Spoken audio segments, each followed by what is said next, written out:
Next, I had a piece of plywood cut for me to be 27 inches by 27 inches. Next, I'm taking my 14 by 27 and a half inch doors, and I had them cut for me at Lowe's, and I'm just going to sand them down really, really well so that the stain that we're going to use later actually sinks super, super well into the wood. And once you've done that, I basically just took my piece of white plywood and just took a couple of like finishing nails and just tapped them through onto the backside of our shelving unit so that the white is showing.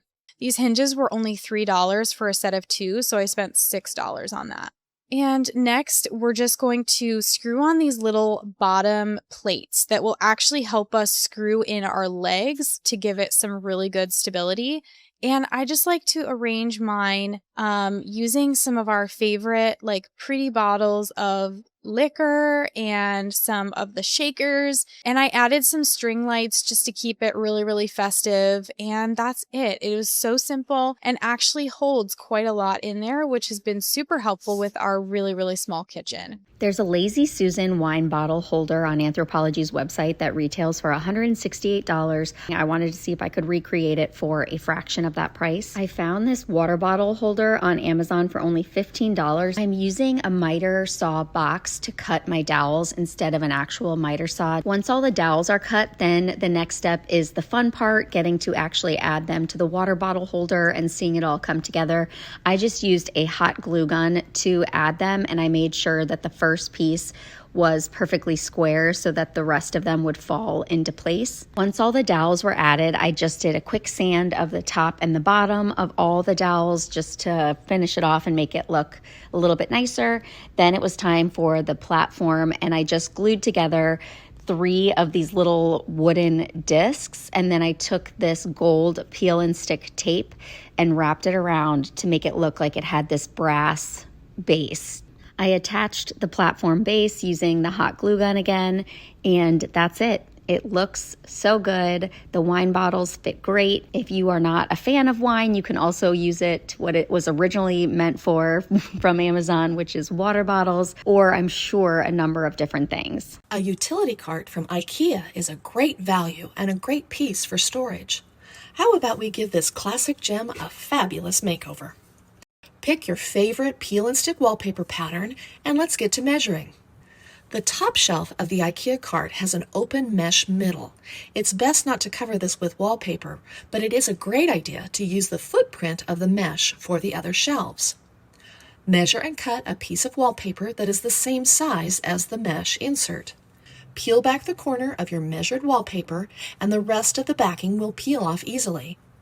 Apply to the center of the 2 cart shelves, leaving a white border around the paper. This will mimic the border of the mesh shelf.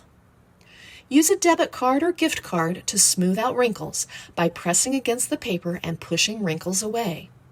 Sometimes you need to lift the wallpaper back up in order to get the layout you want and a smooth finish. But this is the beauty of working with peel and stick wallpaper. Now take the side panels, measure and cut wallpaper to fit around the panels and apply. Miter the corners just like you would for a gift package or a sewing project. If your wallpaper is not as wide as the long side panel, like mine, just cut a smaller piece of wallpaper, match up the pattern, and splice it onto the panel. Follow this process for wallpapering each side piece of the cart shelves, as well as the connector pieces. Looking at your wallpaper color and pattern, pull an accent color from the pattern and spray paint the 2 side rail handles in that color. Follow the instructions that IKEA provides in the box and assemble all of the pieces of the cart. Remember those spots that you marked? Poke a pen or screwdriver through the wallpaper and through the holes so that you can attach the pieces together with the screws. Pop on the wheels and you are ready to roll. Style this IKEA cart as a bar cart or a beverage cart with wine glasses and bottles. Or use it as a side table complete with a lamp, books, and plants. I hope this inspired you to give the classic IKEA utility cart a stylish makeover using peel and stick wallpaper. Thanks for watching Home Talk. See you next time. Now measure how tall you want your wine rack to be, making sure there's enough room for a wine bottle to be removed. Mark this measurement on the 3 main planks going down your pallet, which you'll need to cut through in order to separate the pallet into 2. Then you should be left with the main structure of your wine rack. Also be sure to retain the other half of the pallet for wood we'll need later. So the first job is to make the shelves for our bottles to go in. Measure the area within where the bottles will be standing, then cut a plank of wood from the other piece of pallet, measure to this size. Check it fits, and this will be used as a shelf for the wine rack so your bottles don't fall through. Do this on both sides, then lay your wine rack down. Measure the width of the piece of wood we used for the shelf, in this case 2 cm, then divide it by 2. Mark this measurement, 1 cm in this case, on the front of the wine rack so we can screw the shelf into place. Do this by making preliminary drill holes, then using a countersink so your screws sit flush in the wood, then screw into place. These shelves will be carrying quite a bit of weight, so do this in several locations, both on the front for each shelf and on the back as well. With the shelves securely fastened into place, we're now going to make 3 supports running up the wine rack. Now measure the length of the 3 main remaining planks running up the wine rack, bearing in mind this is a pallet so they may all vary slightly from each other.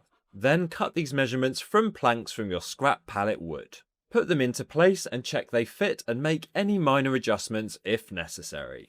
We then need to fix them securely into place using dowels to start with.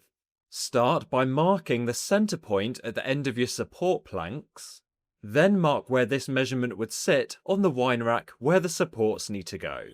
Now, using a drill bit that has the same diameter as your dowels, drill downwards on the mark you've made on the wine rack to the depth of about half of the dowel. Gently push one in, then using the same drill bit, drill on the mark you made on the support plank downwards to just over half the depth of a dowel. Then put your support into place and gently hammer it down. Do this for all 3 supports that run the length of your wine rack. So, the supports are fixed into place at the bottom, but we now need to fix them into place at the top using screws from the back. Ensure the supports are standing up straight, then find their middle point on the back of the pallet. Essentially, we want to screw them into place from the back and not miss.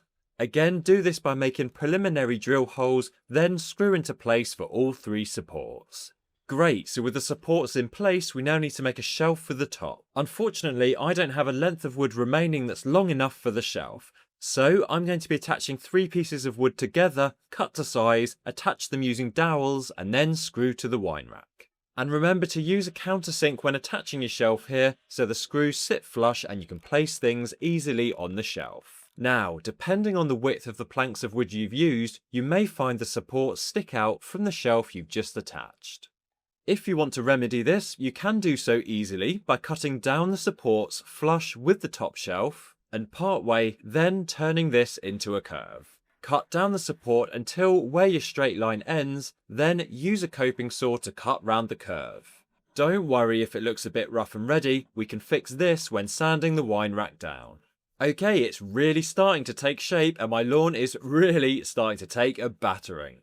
And the next and final thing I want to do is add a glass holder to the bottom of my wine rack. So, using a scrap piece of pallet wood to the length you'd like your holder, mark where you'd want your wine glasses to hang. Make sure there's enough room at either end of the plank for supports, then measure a centre line going down the length of the plank. And on this centre line, for each circle you've drawn around the glasses, mark a centre point. Then, using a drill bit that's thicker than the stems of your wine glasses, drill on each centre point along the plank. Now draw a line from the edge of the plank to each edge of each hole you've drilled on the wood, then using a saw, saw along each line until you reach the holes. And when the wood falls through, you should be left with some slots for your wine glasses to hang from. And remember to do one final check to make sure the glasses fit in. Make any minor adjustments if necessary, then using some more scrap pallet wood, cut out some supports to attach the glass holder to the bottom of the wine rack. Start by firstly screwing the supports to the wine rack using a countersink, then screw the glass holder to the supports. Again, be sure to make preliminary drill holes beforehand to make a nice neat job of it. And finally, I'm going to drill holes through the wine rack so it can be attached to a wall. And don't be shy with the holes because it's going to be quite heavy when fully loaded, so the more the merrier. And that's the structure of the wine rack finished. And now show your palette some love and give it a sand all the way around, and this will really finish it off nicely. And if you wish, you can also stain it, and here I'm using an oak varnish. Leave it to dry thoroughly and ensure the wine rack is structurally sound for its purpose and secure further where necessary, then it's ready to hang on the wall. So on a strong wall, mark the places you need to drill your holes to hang your wine rack on the wall, making sure it's level. Then carefully drill your holes to a depth of the same length as your raw plugs, also using a drill bit of suitable thickness so the raw plugs fit in. Hammer it in at the end if necessary, then repeat for the number of holes you drilled on the wine rack. And then simply position it in place in line with the raw plugs, then secure with screws. And it's really important to use screws and raw plugs that are heavy duty enough to support the weight of the wine rack when it's fully loaded. And when you're happy with the finish, it's time to start loading it up with glasses and your favourite booze. And there you have it, that's how easy it is to make your own wine rack in under a day from a pallet.